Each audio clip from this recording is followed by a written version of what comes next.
Un geste d'une haute importance symbolique à Paris, l'OTAN et la Russie ont signé ce qu'on appelle l'acte fondateur, un texte qui met fin à un demi-siècle de guerre froide entre l'Occident et l'ancien bloc communiste. Mais c'est Boris Yeltsin qui a créé la surprise en annonçant le retrait des ogives nucléaires russes pointées vers l'Occident. Il a dû préciser un peu plus tard que ces missiles ne seront pas démantelés, mais qu'on va déprogrammer leur trajectoire. Le compte-rendu de Jean-François Bélanger. Le moment est historique. Le sommet de Paris entre l'OTAN et la Russie marque une nouvelle ère des relations entre l'Occident et l'ancien bloc de l'Est. Ni plus ni moins que la fin de 50 ans de guerre froide. Aujourd'hui, nous bâtissons la paix.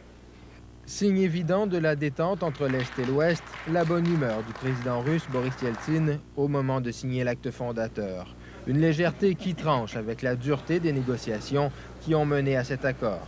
La Russie s'oppose en effet toujours à l'élargissement de l'OTAN à la Pologne, la République tchèque et la Hongrie, et Yeltsin l'a fait savoir encore aujourd'hui. Aussi, Bill Clinton a tenu à rassurer son homologue russe. L'OTAN travaillera avec la Russie et non pas contre elle, a affirmé le président américain. Coup de théâtre, dans la cérémonie, Boris Yeltsin se lève alors, félicite Clinton pour son discours et annonce qu'il vient de prendre une décision. Je viens de décider de démanteler toutes les ogives nucléaires pointées vers les pays de l'OTAN, explique-t-il. La déclaration a surpris tout le monde et a été accueillie avec prudence, car c'est bien à reculons que la Russie a signé cet accord. L'armée russe a perdu sa gloire passée et n'est plus que l'ombre d'elle-même. Alors, pour Boris Yeltsin, le calcul est simple. Faute de pouvoir s'opposer, autant coopérer en essayant d'obtenir le plus de concessions possible. Disons qu'il hérite d'une situation qui n'est pas bonne, où on lui impose des changements qu'il ne voulait pas.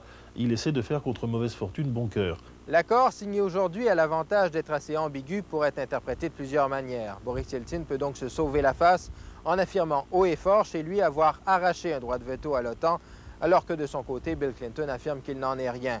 Mais si ce flou artistique a permis de rapprocher assez les deux camps pour la signature de l'accord, reste à voir comment il sera interprété à l'avenir sur le terrain. Jean-François Bélanger, Radio-Canada, Paris.